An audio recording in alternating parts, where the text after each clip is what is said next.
alopecia areata.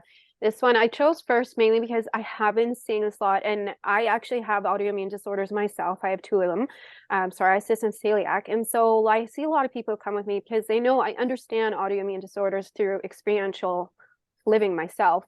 And you see this quite often, and it's an autoimmune disorder that causes the hair loss on the scalp in parts of the body. So it can happen on your chin, your legs, your eyebrows, and they're patches. Gassan, you want to talk a little bit about that? Yes. So alopecia areata, as Carrie says, it's an autoimmune disorder, and this is actually we thank our hair to give us a sign that is a visible sign what is going on inside. It could be worse than a just simple area that is lacking hair. It could be even like autoimmune disorders are. It's not my specialty, but autoimmune disorders are very scary one. It comes because we can't actually. It's very hard to treat. But yes, alopecia areata, as you can see here, the hair follicles kind of disappear in a patchy way. And when it comes to the hair, like when it's on the scalp, sometimes it will seen like one patch. Sometimes it will be seen like two or three multiple patches. This is not contagious, guys. Some people think that this is contagious condition, but it is not. The hair follicles themselves weaken to a point that they died. And if depending on the severity or when did this alopecia areata started, it can be reversed. If it is in the beginning of it, when you tame your immunity, when you figure out the autoimmune disorder that caused that part, then the hair follicles, if they're not dead 100%, with microneedling, with some stimulation, it can revive some of these follicles and they come back again. Otherwise, for example, if this part here on a scalp on a lady, scalp micropigmentation is a great solution for that. I perform scalp micropigmentation on patches like this, but scalp micropigmentation cannot be done on a patch that is red or newly formed. Um, it has to be there for many, many years that we know it's a superficial alopecia already dead. Then we can cover it up, and the lady's hair can camouflage it over that part, and it will be camouflaged nicely. But yeah, No. this is what I can say about alopecia areata.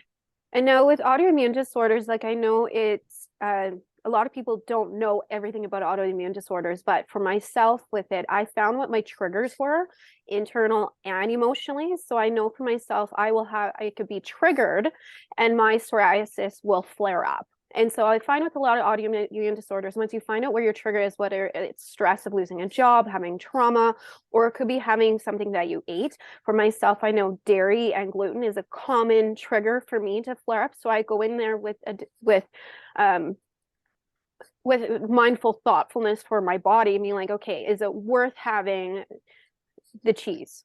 Because I'm going to have a reaction, but you got to weigh it out. And most autoimmune disorders are like that. They have a trigger that will induce it, whether it be emotional or an intake trigger that will cause that inflammation. And it's a matter of just taking that time and understanding your triggers and analyzing you. And remember, guys, it's not a one size fits all world. And I find a lot of times they say, oh, this is your trigger, this is your trigger. But you really have to sit and understand yourself and figure out and kind of analyze your own self and analyze what those triggers are that might be inducing it. So, reverse engineer when things happened. Okay, so we know that alopecia areata takes about such and such time. What happened in that time frame before that might have triggered that? Did you get in a car accident? Did you have a loss?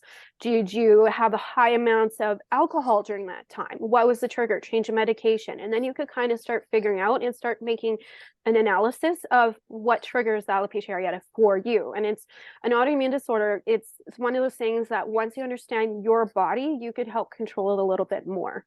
Sergio, what do you have to say about that? Yesterday, I had a little girl. She was about a year and a half, and she was brought to me from New York. And the thing is, I completed a epigenetic test on her, and her immune response was off the chart. So one of the things that we encountered, that we discovered during the evaluation process, was that she was lacking on vitamin C, vitamin B5, and inositol. And one of the things that the test was showing us, that that little girl should stop eating things like chicken, okay, and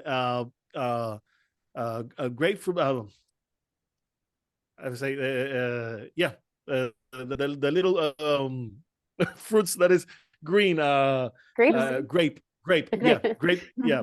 Sorry, my Spanish starts to kick in, guys. This is an international show, so let me tell you that one right. and many other foods, that little girl should avoid in order to get the immune response into balance. Because you see, with alopecia areata, it's very different for in every case. It doesn't show the same way. It will not show the same type of food intolerance on every case. So it is quite unique. And because it is quite unique, it's very hard to treat on a clinical level. Now, one of the main features that we usually see with alopecia areata is the inflammation.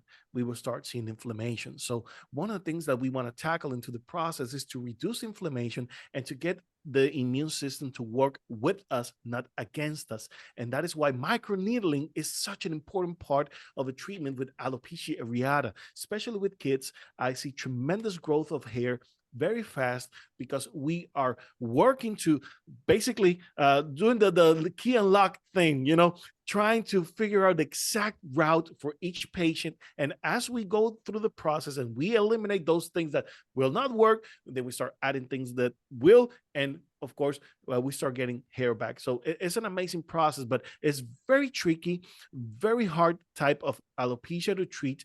So I would say to the people who are watching, do not get discouraged if you have been treating alopecia areata for years. And if you just had it recently, get ready for the ride, because alopecia areata can sometimes be very difficult. About 70% of patients who experience alopecia areata for the first time, they will only see it as a once in a lifetime event, but there's a 30% of them that will see it as a reoccurring event. So you have to watch out for those.